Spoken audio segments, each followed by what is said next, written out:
Están Ricardo Rubié y Ricardo Forster y nos quedamos enganchados con el tema de que ahora a su vez lo voy a reenganchar de la conferencia de prensa o el contacto con el periodismo por parte de los funcionarios, que parece tejer una nueva, llamémosle, estructura, o un nuevo diseño, mejor, de relación con los medios. ¿Qué decías, Adriana? No, que coincido con Forster en el sentido de que comunicar para la tele y para el show no sirve para nada, del mismo modo que no servían las conferencias de prensa durante el menemismo, de las cuales íbamos horas los mobileros a Olivos a escuchar nada, porque no había repregunta. De hecho, Woodrow Wilson inventó las conferencias de prensa en 1818, el mejor modo para hablar y no decir nada, para dejar a todos tranquilos y no decir nada. Porque además los periodistas no preguntan nada en la conferencia de prensa frente a dos personas. Pero lo de ayer fue otra cosa, se lo vio pregunta-respuesta, un contacto, y digo, capaz que esto oxigena, como decías vos, y hay una comunicación y hay un funcionario que con la muñeca suficiente para rebatir y repreguntar, y de última, todos aquellos que decían este gobierno no comunica, bueno, ahora parece que empezó a comunicar. Bueno, esto reforzaría la idea de que estamos ante todo frente a un cambio de estilo. Ricardo hablaba de un Capitanich, un Kicillof, seguramente otros, que van a dar de otra manera la disputa de la comunicación, ¿sí? Ahora, ¿esto implicaría priorizar el cambio de estilo como sujeto de lo que ha cambiado, más que algún cambio de fondo o de profundización en lo económico y lo político? No sé, sinceramente no sé. Yo estoy pensando más en el tema de las políticas, ¿no? Lo táctico, estoy pensando más en lo táctico. La presidenta en su alocución hizo una ratificación del modelo, en mi opinión, lo estratégico. Y me preocupa más las políticas que puedan desprenderse de acá, entre las cuales me parece que puede haber algún cambio de estilo en cuanto a la comunicación. No me parece tampoco central. ¿No te parece lo que central? Me parece por central eso hoy, no es lo central eso. No. Para mí lo central hoy es la tensión. Tensión entre lo táctico y lo estratégico. A ver. Entre las políticas y la profundización planteado por la presidenta. O sea, o la ratificación del modelo, como lo estratégico, y las políticas a implementar. Porque las políticas que uno va a implementar en lo táctico, hay una situación de tensión, esto es, digamos, no es de ahora, sino que tiene que ver con qué manera las políticas que yo empleo están en línea o tienen por propias circunstancias, por propia condicionamiento de las circunstancias, me ponen en situación a veces de contradicción con lo estratégico. Esto es una cuestión que se ve en la política en general. Yo te doy un ejemplo. Yo te doy un ejemplo. Es decir, uno de los problemas que tenemos hoy en la Argentina es el problema reiterado del estrangulamiento del sector externo. Las reservas, la llegada de el los estrangulamiento del sector externo. Perón, en abril de 1955, planteó el tema que todos conocemos, que es el contrato a través de un decreto, el contrato con la California, con el Standard Oil, que son los parientes de la Chevron de hoy, ¿no? Sí. Bien. En ese momento el diputado John William Cook se opuso. Los argumentos son muy interesantes, porque tienen bastante actualidad, porque inclusive se opone a la cuestión del arbitraje, tema en discusión con la cuestión Chevron. Digo, estoy dando un ejemplo. Después en la Argentina, por razones que no tienen que ver con el kirchnerismo, tienen que ver con lo anterior, con problemas estructurales que sobrevienen, tenemos cada tanto estrangulamiento del sector externo, que hoy lo tenemos. Entonces el problema es las políticas que uno adopta para resolver los problemas. Y en eso siempre está en tensión las políticas en función del objetivo. El objetivo todos lo conocemos, no lo vamos a repetir, el objetivo estratégico, ideológico, político, que todos acá coincidimos con él. Claro, pero digo, también debería hablarse de cuál es el grado de profundización de esas contradicciones. Me parece que no, yo no dije que hay contradicción, dije siempre que yo adopte una política, una táctica, tengo que estar en línea, tengo que estar cuidando, porque a veces las condiciones que me impone la propia existencia del capitalismo, yo estoy dentro de una hegemonía mundial, no estoy afuera. Sí. Entonces, dentro de las propias condiciones que me impone el capitalismo, el mercado internacional, sí, las reglas de mercado, la contradicción que me plantea hoy en la Argentina entre pasar de un trabajador informal a un trabajador formal, las grandes dificultades que tengo para eso, por las condiciones propias del mercado, por lo que podríamos llamar la propia dictadura del mercado, bueno, yo tengo que adoptar políticas, y esas políticas que adopto para solucionar los problemas tienen que estar en línea con lo estratégico. ¿Qué pensás de eso, Forster, en cuanto a cuáles contradicciones pueden aparecer o cuáles podrían profundizarse y cuáles no van a aparecer? Me parece muy clara y precisa la intervención de Ricardo.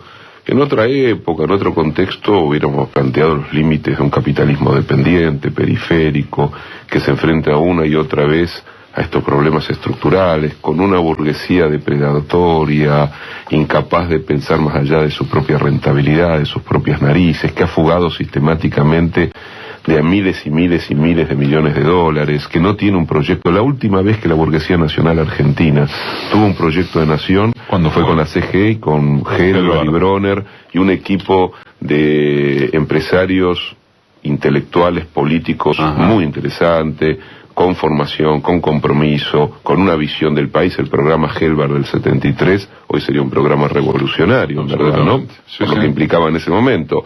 La respuesta de los poderes reales en la economía fue el terrorismo de Estado, el revanchismo social, la destrucción pero inmisericordia de ese sector, exilios, muertes, torturas, desapariciones. Esto ha dejado también un problema no menor, que el gobierno de Cristina no ha dejado de enfrentar como un problema a resolver sin resolución. Los Askenazi en YPF fueron también expresión de eso, es decir, un sector que no existe y que cuando existe hace lo contrario a lo que se le pide. Aquello de les hablé con el corazón y me contestaron con el bolsillo de Pugliese, sí. De alguna manera sigue replicando en cierto imaginario bucólico de un empresario que gana mucho. La pregunta, ¿no?, que a veces se la hace Cristina: se la llevaron con pala, ganaron cualquier cantidad, ¿cómo es posible que no quieran invertir un poco? No quieren, no es su matriz. Entonces ahí el Estado, el gobierno, las políticas públicas, la decisión de intervenir, de regular, es clave. O los ordenás o te ordenan. No hay términos medios. Yo creo que el ¿eso llevaría a que el burgués más inteligente hoy es el Estado? No me cabe la menor duda, pero ha sido... A ver, yo te diría que esto ha sido así a lo largo del siglo XX.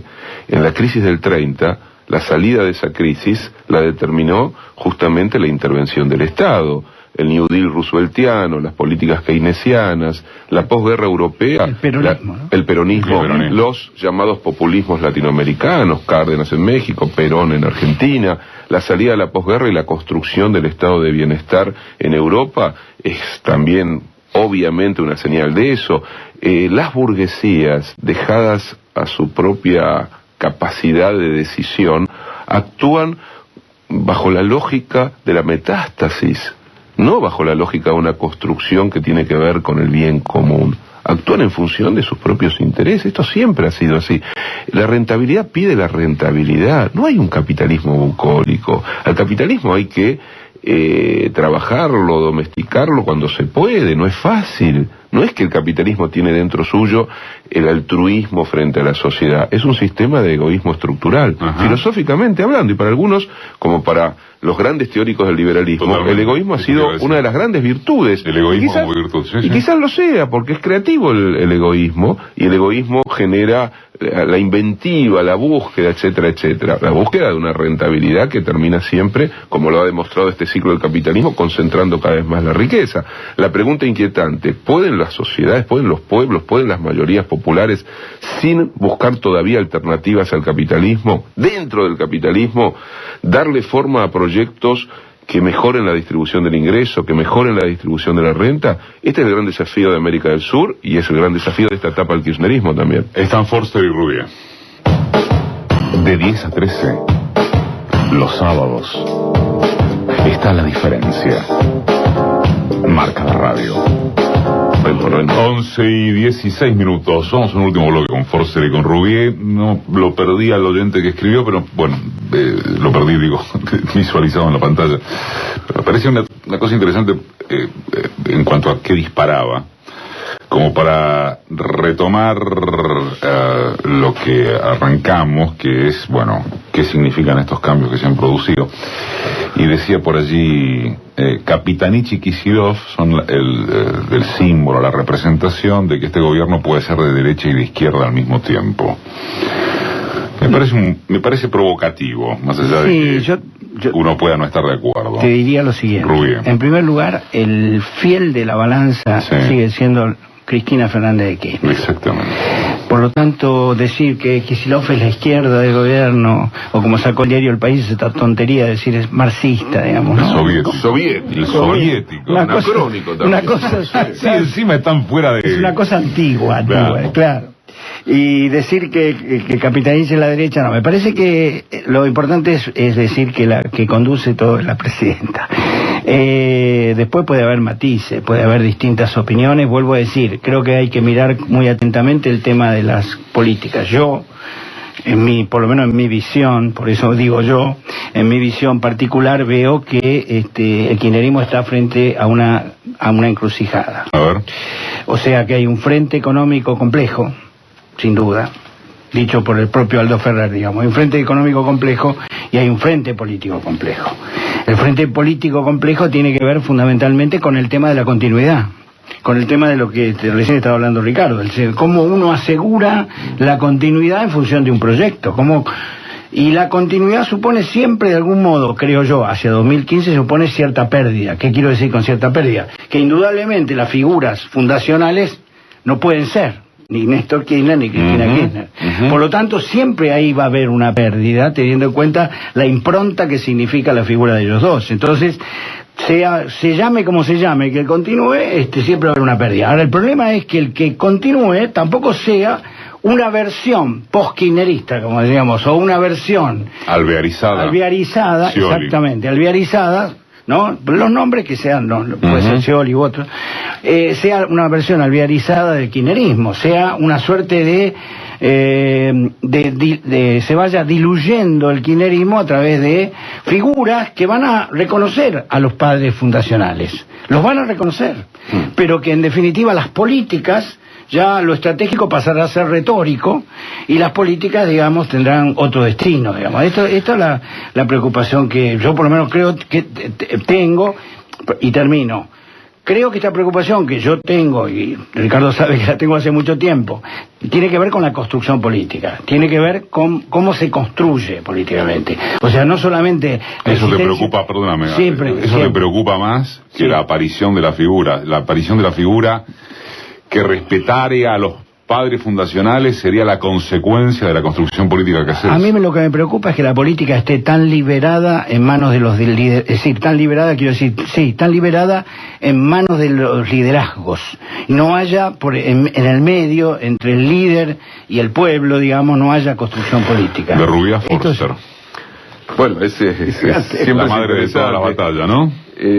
Obviamente que la construcción política, la movilización de un campo popular es condición imprescindible para aquello que llamamos la profundización de un proyecto que vaya a la búsqueda de más igualdad, más emancipación. No hay manera de sostener en el tiempo decisiones puramente jacobinas o decisionistas. Hay un momento en que ambas dos necesitan llenarse de participación, de militancia, de organización política. Creo que hemos dado pasos cualitativos y cuantitativos importantes en relación al primer kirchnerismo. La primera etapa del kirchnerismo adoleció mucho más de esta capacidad de producir organización y lo que eso implica. De todas maneras, la gran discusión es la combinación de ambas cosas. Es decir, en la sociedad contemporánea vos movilizás y al mismo tiempo sos capaz de señalar acciones políticas que conmuevan, que interpelen, que le hagan sentir a quien vos querés movilizar que se sienten incluidos y representados por un proyecto político. Cuando eso no sucede, cuando triunfa el dispositivo de la despolitización, hay pasividad, ¿no?